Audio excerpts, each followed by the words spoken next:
Welcome to Experience Focused Leaders. I'm delighted to introduce you to Nicole Alvino, co-founder, CEO, and now chairwoman of FirstUp. Nicole pioneered the market for digital employee experience, scaling this AI-first SaaS company to hundreds of millions in ARR, 25% EBITDA margins, and a global reach over 20 million employees across 100 countries. Nicole, welcome to the pod.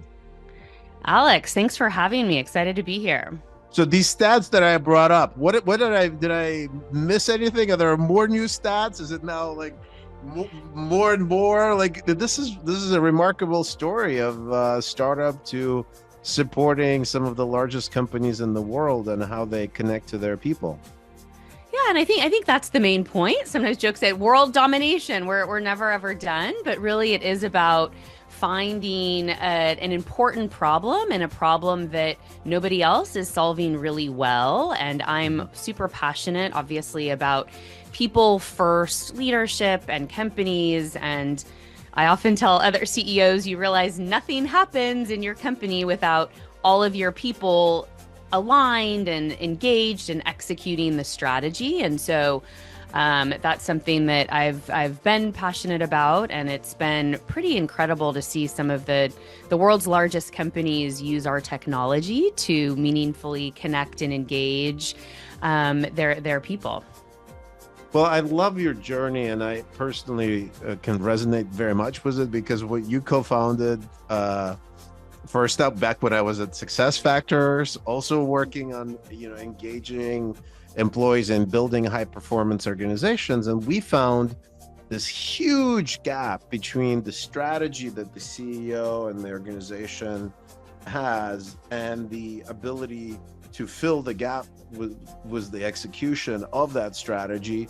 And guess what? One of the biggest bottlenecks was people just didn't understand what the strategy was, couldn't, break it down in a way that was meaningful to them. It wasn't reinforced consistently enough. And, we were very fortunate to build a, public company, exited to SAP on that premise alone, but we didn't get into the nitty gritty of the communications. And we were focusing much more on kind of alignment and, more classical HR functions. You're unlocking a whole new area within HR for software. Tell us a little bit more about that. Yeah, so I think the big aha for us and the place where we really found product market fit was focusing on this internal communications person, but really looking at the office of the chief communications officer.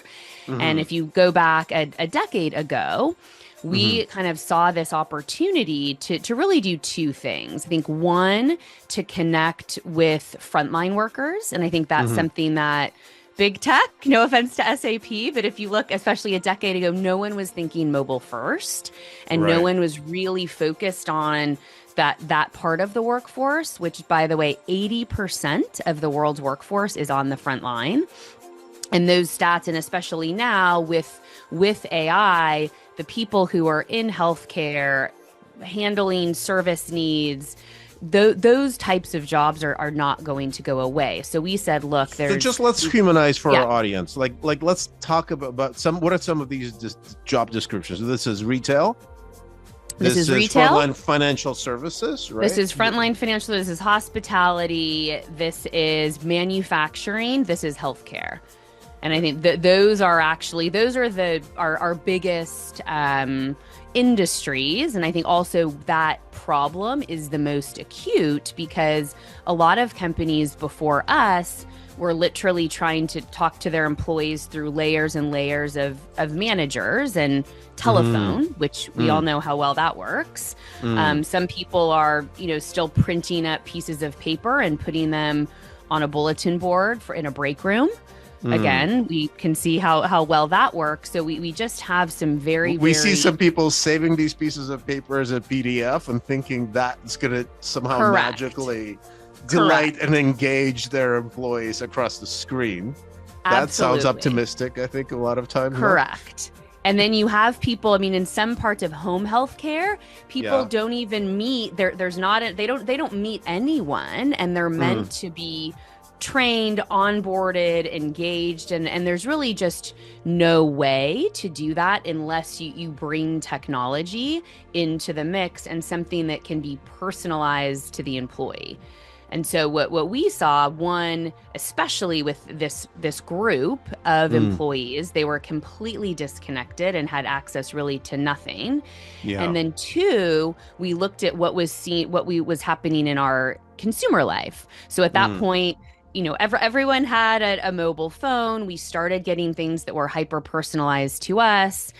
Think about the new Nikes you're buying, and you're looking at them and you don't transact, and then you start getting a lovely little beautiful email telling you that you have free shipping, and something comes to your mobile phone and gives you another offer, and eventually you buy the Nikes, and we learn about you, and Nike continues to personalize an experience to build that relationship.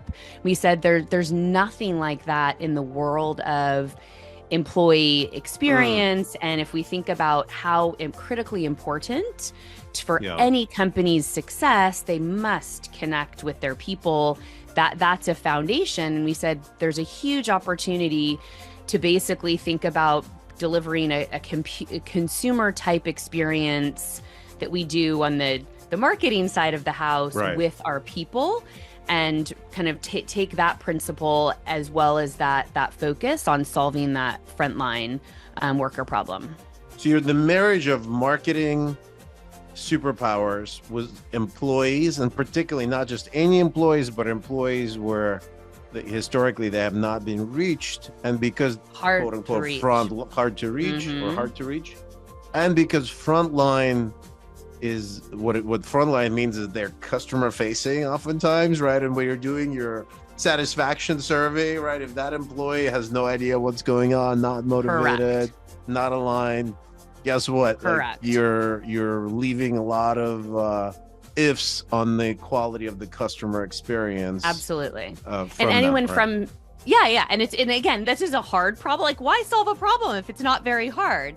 But if you think about like Hilton and Hyatt and Rosewood, so they're customers, and if you think about their experience, the client experience, the guest experience, it really is about the connection that you're having with the person who's checking you in, or with that housekeeper, or with the person who's working in food and beverage. And for those types of brands, their revenue and growth is driven by the guest experience they can deliver, which is directly tied to that employee experience, how the employees feel, and then how can exude that. And so, that's just one example. And again, you go to retail, Tesco, another big customer. This is exactly how you're trying to get repeat traffic, same source sales, and you have to be able to connect and engage your people. Everything from giving them, I would call more of the board, what they need to know from an operational standpoint, safety issues. Here's, something we need to swap out, to here's some more culture building types of activities that makes them want to stay and perform to their best. So if we think about modern marketing, right, we think it's, let's say outside of B2B, or like more, surround sound now. More, can you hear me now? Yeah.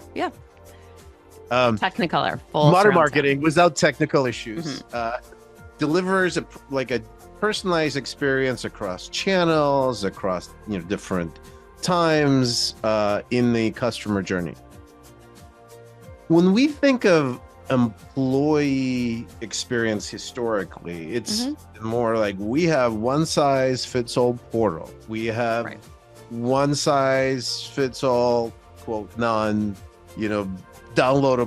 employee brochure, employee guide, and they're typically stuck in one format in one place with one login. And it seems that you unlock that for that to be actually effective, for that message to get through, you need to have a more open-minded perspective of what kind of that centralized experience could be. Like, you could have that centralized space, but to have deeply personalized journeys as well. Can you tell us a little bit of what you had to do to build that out, and help, who are the people that got it immediately, and then you have to educate like, hey, that's the future, that's marketing, we can learn right. from No, and I think the first thing is that the good news is everyone kind of hated their current form of portal if they had one. So no one's going to argue and say, especially a decade ago when we started and I was out there, I call it selling the dream. No one's going to argue and say, oh, no, I love this, awful SharePoint intranet with my, 1,000 links to try to get to a place, and, stale content that takes me 8 hours to upload something. So there was no denying that there was a problem. There was also no denying that there was no good way for any of these companies to reach that frontline worker, whether that person was driving a truck, interacting with a patient or a guest, working on a manufacturing line. So that was an acute problem. And then I think that the beauty of all of it was, especially for the internal communications function, there wasn't a platform for them. There was really no technology. And if I looked at the corollary of what Marketo unlocked for marketing, what Workday first, or it's unlocked, SuccessFactors unlocked for HR, what Salesforce unlocked for sales, and if you think about how those functions were changed when you had a technology where you could manage all of your communications, you could measure everything. And so it was really finding a part of but frankly, the last member of the C-suite that didn't have their own platform where they could really prove success and prove and say, just like marketers, I'm running a communication campaign. Yes. Whether it's CEO strategy, right? It's M&A, it's safety, and say, I can actually prove the results of this campaign. Let's take safety, and I can look by factory by factory, which people have actually engaged with the safety content, they've somehow, and then no surprise, we can correlate to safety incidents and the ones who have actually taken the training, and we can see their readership, their engagement with those campaigns, and that we could see that there were no safety incidents, or incidents went down. And so it's basically kind of being able to prove campaigns work. We know campaigns work from politics to marketing, but it's just been a different mindset to think about it in the context of employee communications. So if we talk about this title of Chief Communications Officer. So some organizations, they tend to be more internally focused. We were chatting the other day. Some of them have a combination of they own the PR, they may support investor relations, ESG communications, stakeholders, government affairs, and internal. So in some cases like PR, obviously they know they're closer to marketing, they're measuring this. Investor is a bit of, I think in most organizations does think about educating and onboarding and attracting new investors. So did you find that folks that had this external and internal hat were some of your earlier adopters and some of the faster innovators, or is it like, hey, I have the total ownership on internal is lagging, and Nicole solved that for us? Yeah, no, it's a good question. And I think the people who got the biggest vision first were the companies where internal communications or employee communications rolls up to marketing, because that was a no-brainer. They got it, right? You didn't have to convince them. They're like, this is silly. They just make so much. Right. Okay. Yeah. And it's interesting. Those people are like, oh, let me try to use my customer marketing tools for internal, and it just doesn't work. It never works. So they tried to use Marketo, and there was that it just never works. Salesforce doesn't work. It's hard to use Marketo even for other correct. Let's not go there. Marketo, it's hard enough for marketing. It definitely wasn't built for this. Okay, got it. So that's that was initial instinct. You had to overcome that tendency, and then they were like, okay, we're ready for you now. But then, for chief communications, for them, when it's just almost like you get to the right person and they said it's a no-brainer. And I think Yeah. first, like our first customers who are still customers today, Boeing and Dow and Hilton, it was really about you have no good way to connect to the majority of your Hmm. workforce. Hmm. And A, that's just not okay from more of a tech equity standpoint or from a culture standpoint.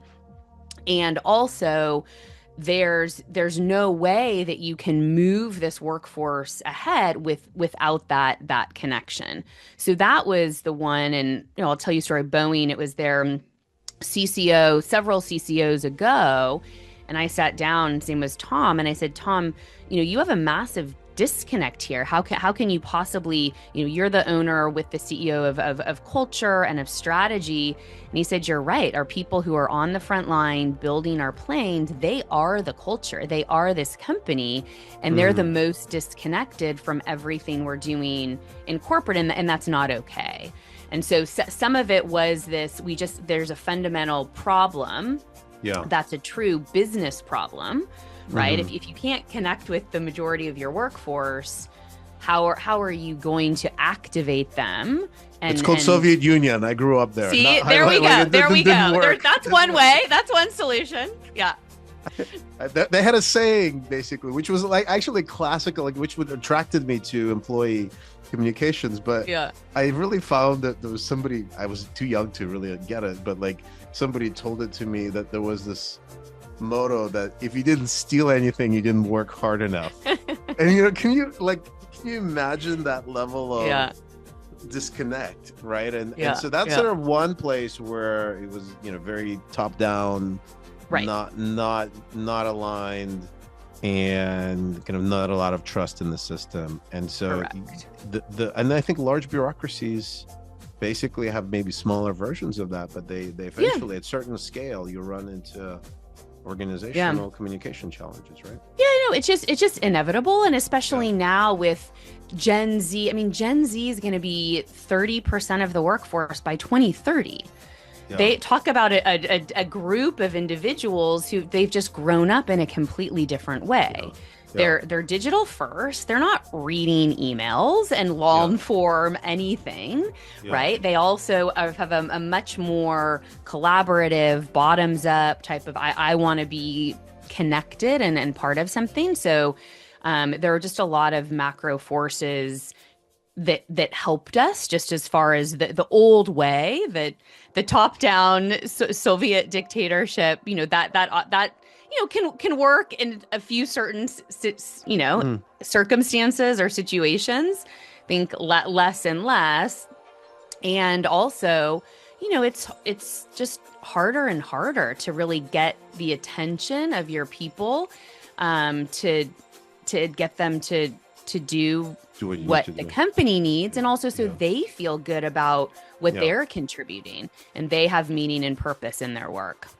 Well, you brought up Gen Z, so let's double click on that a little bit, because I think it's fascinating that we have and now in our world with employee benefits, engagement, and communications, one of the core themes that everybody realizes is that you actually have a workforce with many generations at the same time, and you need to roll out a similar message, but obviously different people will want to engage with that differently. And so it's not that you can completely rip and replace everything for the 50 plus year old generation that's set in kind of digital / analog way. You still want to engage them. Probably there are a lot of your senior leaders. You want to help them make a meaningful transition. But if you want to keep your job, you want to make sure they're okay with the communications. And that's in communications and HR. Sometimes there's a lot of risk in not pleasing the leadership there. And at the same time, you have this Gen Z issue, right? And then even the same person, what be they Gen Z or 50 plus year old exec, if they really care about something, like and want to go deeply, they may want to go drill into it, old-fashioned way, and then Yeah. so there's also individual learning styles amongst the generational learning styles. Some people are visual, some people are auditory, some are collaborative, some linear, boom, boom, boom, right? So that is, I found this to be super fascinating problem, and I think you dealing with it, right? Like, because you can't just say rip out everything that we've always done completely and like start from scratch with Gen Z to begin with, because we're not running a startup that serves other startups and technical people at other startups, which is like the classical Silicon Valley disruption formula. So what are your thoughts on this, and what have you learned of supporting different generations, but also different learning styles? Yeah, no, and it's something that it's always been kind of a core tenet to what we've done in our ethos. It's you need to meet people where they are. Right. Where they are physically, digitally, where they are, their language, their context, their stage of career, their stage of life. And so it just goes to this notion of we must provide a personalized, I talk about as a hyper-personalized experience, even for something, and benefits is a great example. You have a range, and several of our companies have 3 generations of workers, and they need something very differently just from a benefit standpoint in all those different life stages.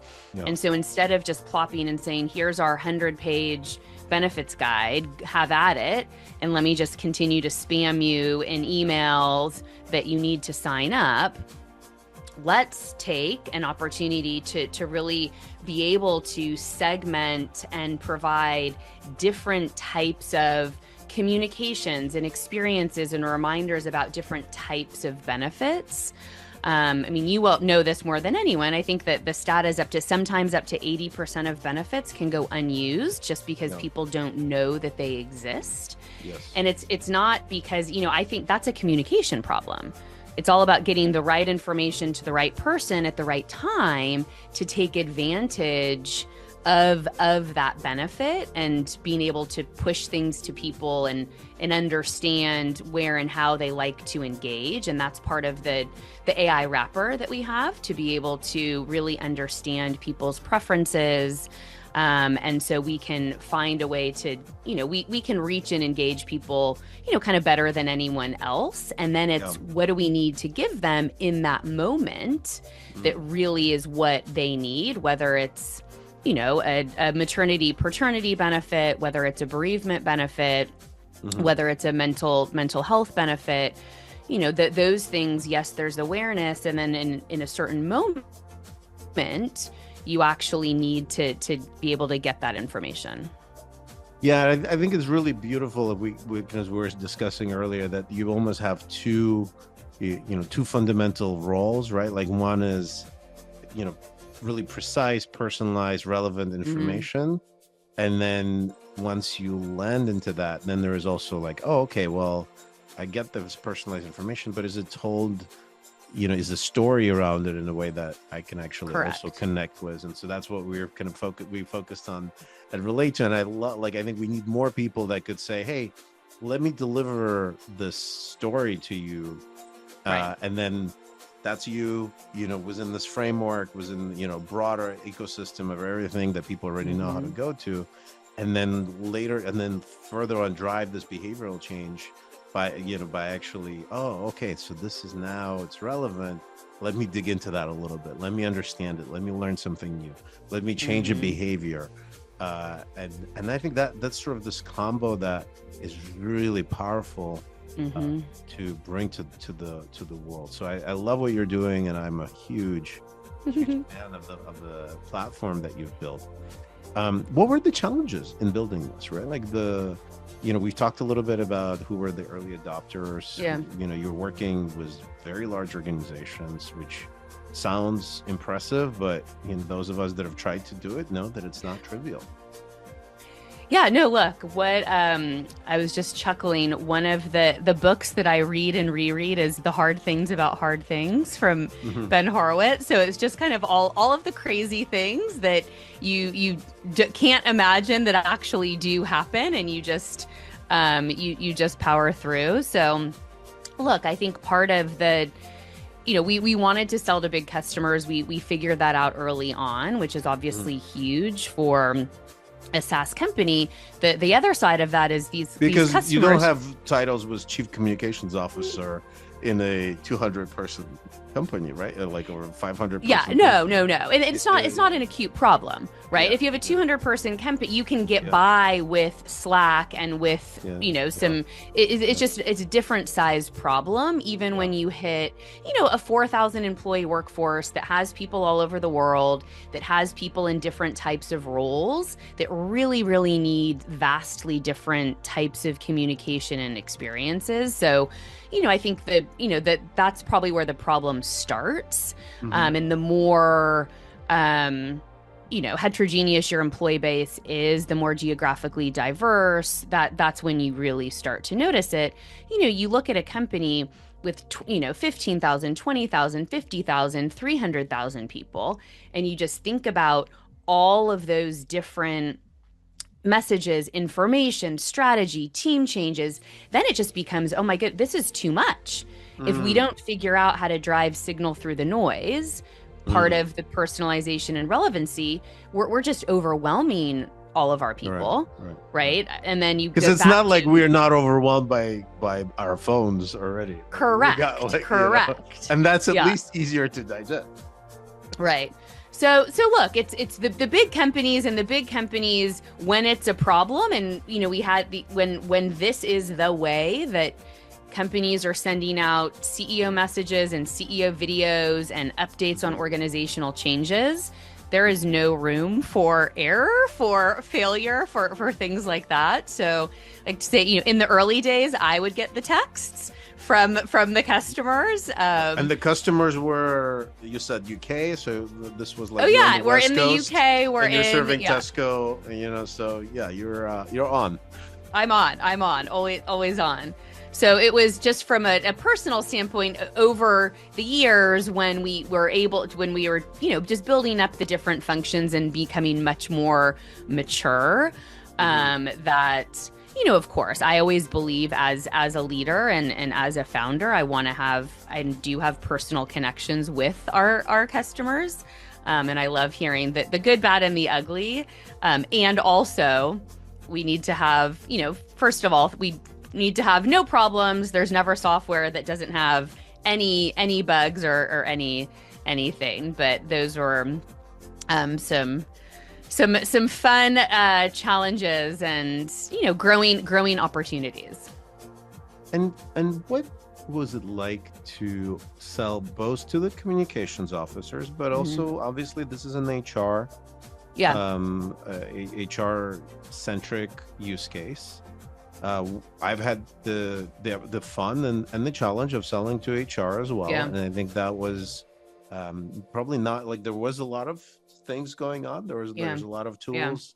The teams generally weren't as skilled at buying technology, and so we had to learn to enable champions. So it's kind of gave me an idea for another business to actually how do you enable champions more effectively, because it was a big challenge in selling to HR, which normally doesn't buy as many technology things as other parts of the organization. So what was your take, and what did you learn, and how did you adapt in having multiple stakeholders, not just chief communications officer? And that's a good point. So this function of internal communications, about 40% does roll up to a CHRO. So it's for us, it was kind of the CHRO, the CCO, the CIO, especially more and more came in. And so it's, how do you sell to that body? And then ultimately there was a CFO, a CEO type of approval, or especially for some CEOs, this was their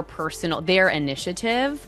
Tesco's CEO, for example, it was something that he wanted to do. Ken Murphy said, I want to be able to directly connect with colleagues. We've never had a way to do this. I want a meaningful two-way interaction. And I know the importance of empowering my people to drive, to ultimately drive business results.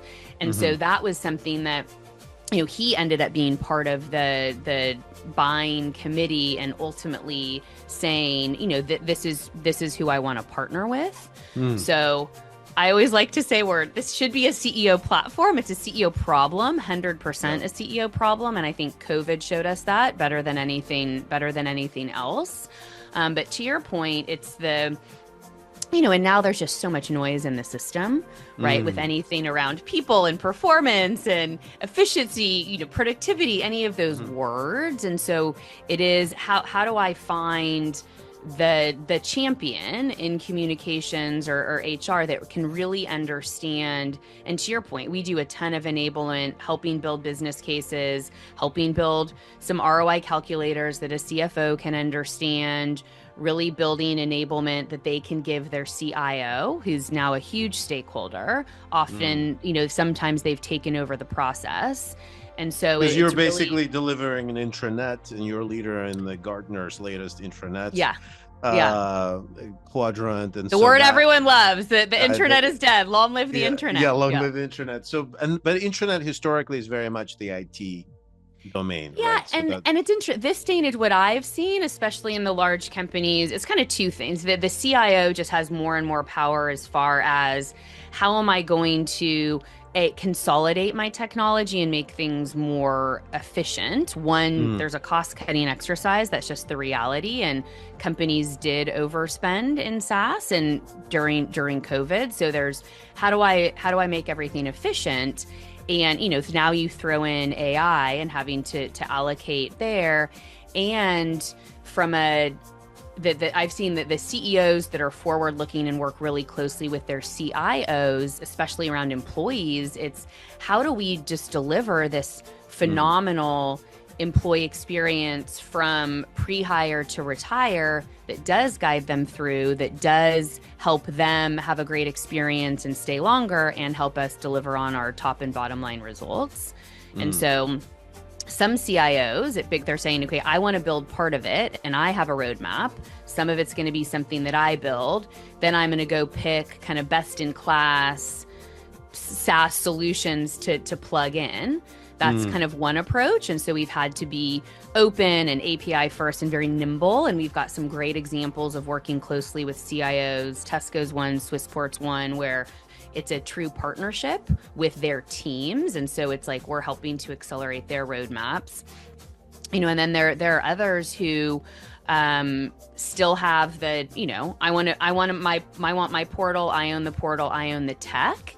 And I just need to make sure whether they've said I'm a Microsoft shop, I'm going to streamline on ServiceNow, whatever it might be. It's more of, okay, here's how we can not just complement, but really amplify what those, I'd say productivity platforms are doing, because no one has that consumer grade marketing automation type of functionality that you really need to engage all your people meaningfully to get the outcomes you want. So this connection to the CEO is really relevant to you. You're a CEO of a company that builds tools for CEOs. Former, right? Like, but you had to live as a founder what you're building, and I think that's an extra. I find it sometimes daunting that I need to think through about my communications, because, hey, our company supports communications, and sometimes I like to improvise, and so that doesn't. So it's a little bit of an extra challenge. What have you found exciting and challenging in your personal journey in building FirstUp? Yeah, and I say, you brought up a point, it's kind of this notion of drink our own champagne. Using obviously the hardest and the most rewarding thing, I think, as a leader in building a company is people, right? And connecting with them and getting people. I've always said I want people who come to work at FirstUp, I want this to be the highlight of their career, kind of however long that tenure is. And some people have been at FirstUp for a decade, and some have been there 2 weeks. And it is how do we really connect with them in a meaningful way?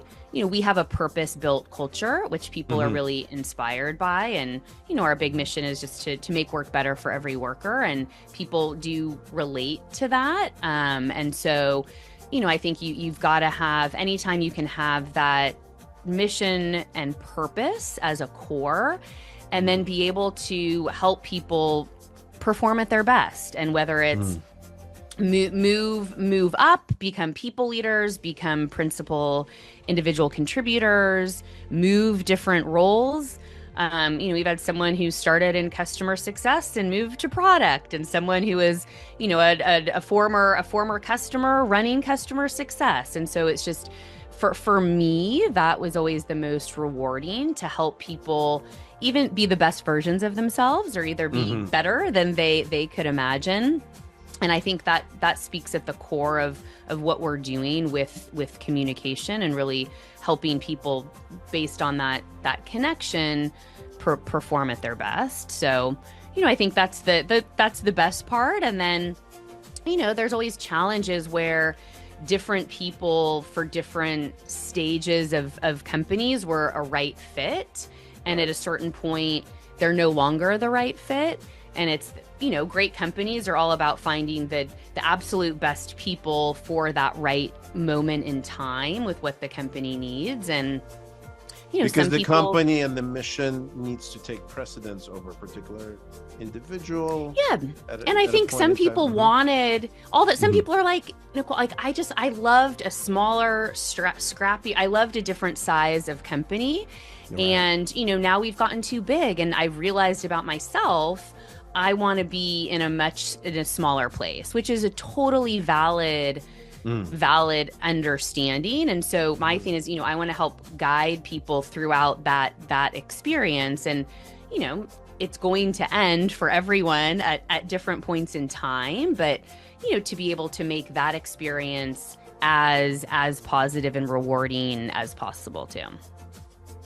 So kind of to continue to building on this, we've met, back at Stanford, and the business school's mission is to change lives, change organizations, change the world. I could see that you've taken that and, done this with FirstUp. What else have you taken from your earlier experiences before you became the CEO? I think, a provocative question would be, you started your career, according to LinkedIn, at Enron, right? And so that is probably an example where things didn't go quite as right as one had hoped. So to what degree that earlier experience before business school and business school shaped your passion and vision for building FirstUp? Yeah. No, look, so I did start my career at Enron. I did structured finance. My bosses went to jail, which is crazy. Actually, I don't know if you know this, Alex. 2 of the people who wrote my letters of recommendation for Stanford ended up going to jail. So I was terrified. I obviously didn't know at the time, but it was really hard for me. And I went through a period of, do I even want to stay in business? I love business because I want to change lives, organizations in the world. And that's just been a passion of always innovating and creating impact and making things better. And this experience did cause me to question that a bit. So I had my own personal walkabout for a few months with the backpack in Fiji, New Zealand, and Australia before going back to business school. And at that moment, I said, you know what, I do love building businesses, in part because I would be on a surf trip and write up a little business plan about how they could better package and price their surf packages, or give people. You couldn't turn it off. I couldn't help myself. Yeah, when I was trying to, just you're like, I'm doing a Zen meditation, and I'm like, hey, we could really turn that into a business. Correct. So when I realized that I can't, this is what I'm really passionate about doing.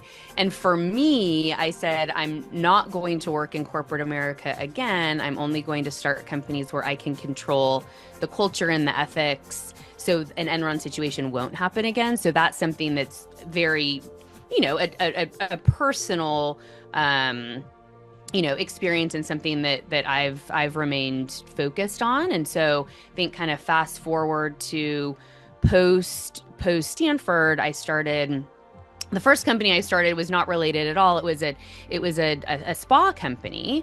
And that's when it really taught me the importance of that frontline worker, right? Everyone we were hiring estheticians and nurses, and everything that they did, our business relied on how our employees were relating with our customers.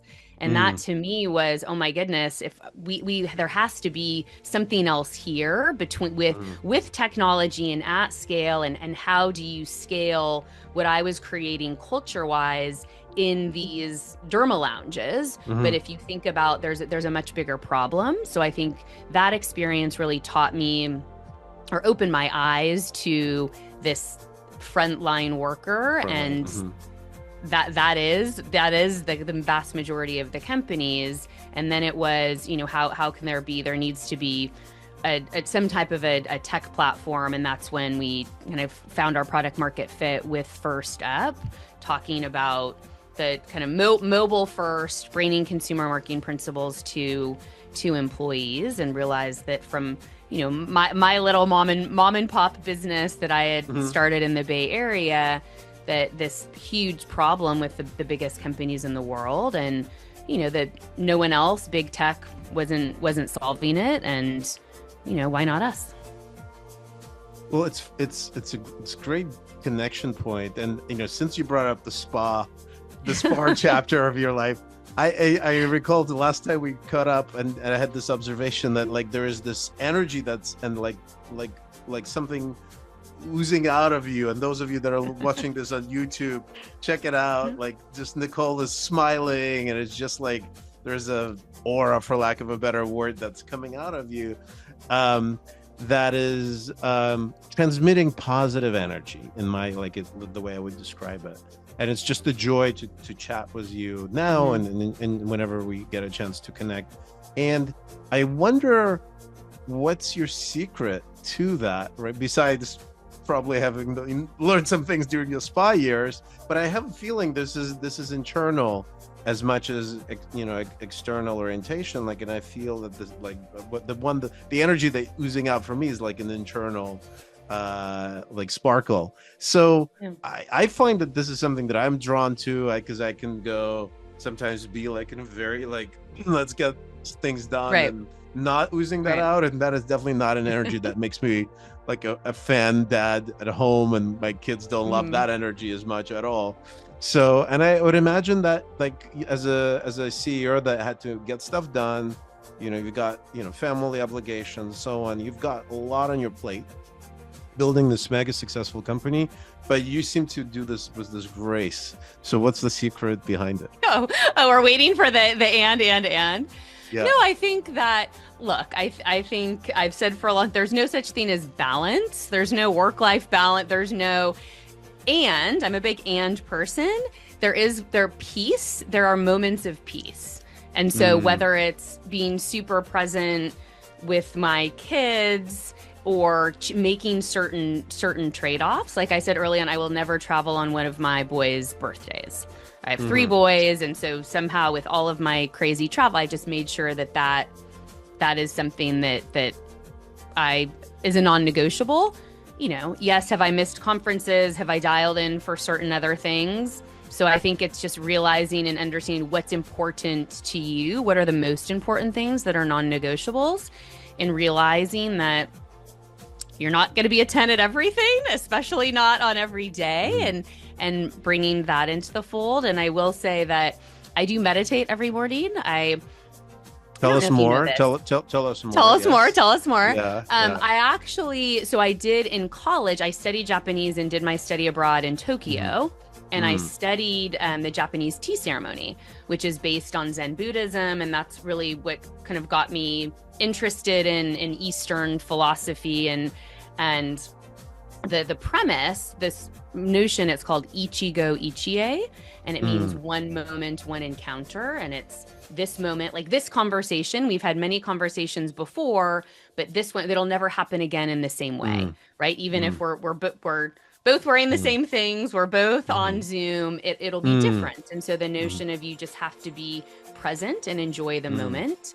And that was something that really, really stuck with me, that I tried to kind of carry through. And however crazy and chaotic things are, kind of appreciate the moment and find these moments of peace.